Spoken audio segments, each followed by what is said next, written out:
Aujourd'hui, dans Mystech, nous allons découvrir un nouveau chapitre sur l'hippocampe feuille. Ce chapitre sera composé de 6 parties. L'introduction, les caractéristiques, le mode de vie, la reproduction, les informations supplémentaires et le récapitulatif. Nous allons commencer par l'introduction. L'hippocampe feuille, aussi appelé dragon de mer feuillu, est une espèce de poisson marin originaire du sud des côtes australiennes. Ce poisson étrange est apparenté à l'hippocampe. Il fait partie de la famille des Cygnathidae et c'est le seul représentant du genre Phycodurus. Il vit dans des eaux tempérées peu profondes où il est protégé. De son corps longiligne partent de nombreuses excroissances ressemblant aux algues rencontrées dans le milieu de vie. Elles servent de camouflage. Son nom provient de son apparence. Il a de petites nageoires presque transparentes difficiles à voir et un long bec. L'hippocampe feuille peut changer de couleur pour se fondre dans son environnement. Cette capacité est basée sur l'alimentation, l'âge, le lieu et le niveau de stress. Il peut être jaune, vert, voire rouge. Vigilant et invisible, il peut vivre jusqu'à l'âge de 8 ans. Il est le plus grand dragon de mer feuillu, approchant les 45 cm que les chercheurs ont observé. Grâce à son corps foliacé, il se fond entre le varech et le sable. Il se cache à la vue de ses prédateurs dans des bandes d'algues. De ce fait, il est à l'affût de ses proies, les crustacés, les planctons ainsi que les crevettes et les petits poissons. L'hippocampe feuille habite principalement dans les eaux d'Australie, comme l'île Kangourou et la rive sud de la baie Jurin.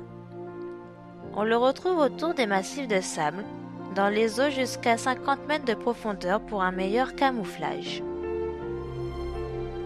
La responsabilité des œufs revient au mâle. Les femelles les pondent et les déposent dans la poche incubatrice située sur la partie ventrale de la queue. Lorsqu'il reçoit les œufs, le mâle les fertilise. Une fois dans la poche, le placenta apportera de l'oxygène et sécrétera un liquide nutritif. Il faut 9 semaines pour que les œufs éclosent. Au moment de l'éclosion, le père aide les petits à sortir en battant la queue et en la frottant contre des algues et des rochers. Une fois nés, les petits sont livrés à eux-mêmes, s'alimentant de zooplancton. Une grande majorité succombe rapidement. Il faut 28 mois pour que le dragon de mer feuillu atteigne sa maturité sexuelle. Le dragon de mer feuillu n'a pas de dents, ce qui est rare chez les animaux se nourrissant de petits poissons. Il aspire ces derniers avec sa gueule en forme de pipette. Il est capturé et utilisé en médecine alternative.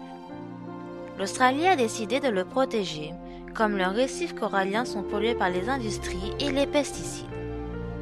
Il est vulnérable dans les périodes qui suivent sa naissance, car il est très lent et ne peut échapper aux prédateurs. Sa peau est épaisse, ce qui limite sa mobilité. Il a été observé au même emplacement durant une longue période, mais parfois il se déplace sans arrêt pendant des heures. Le dragon de mer feuillu est originaire du sud des côtes australiennes. Il vit dans des eaux tempérées allant jusqu'à 50 mètres de profondeur. Il a des excroissances ressemblant à des algues. Son corps peut changer de couleur, ce qui lui permet de se dissimuler dans l'environnement à la vue de ses prédateurs. Il se nourrit de crustacés, de plancton, ainsi de crevettes et de petits poissons. Le mâle porte les œufs durant 9 semaines. Les petits sont indépendants une fois nés. Le dragon de mer aspire ses proies car il n'a pas de dents. Celui-ci est un très lent nageur. Cette espèce, bien qu'elle soit admirable, a de nombreuses menaces à la fois naturelles et anthropiques. Toutefois, elle est protégée par l'Australie. Maintenant, le chapitre consacré au dragon de mer feuillu est terminé. Si vous voulez en savoir plus sur le règne animal, abonnez-vous pour ne pas rater le prochain chapitre. Si vous avez aimé cette vidéo, n'hésitez pas à mettre un like et à la partager. À bientôt!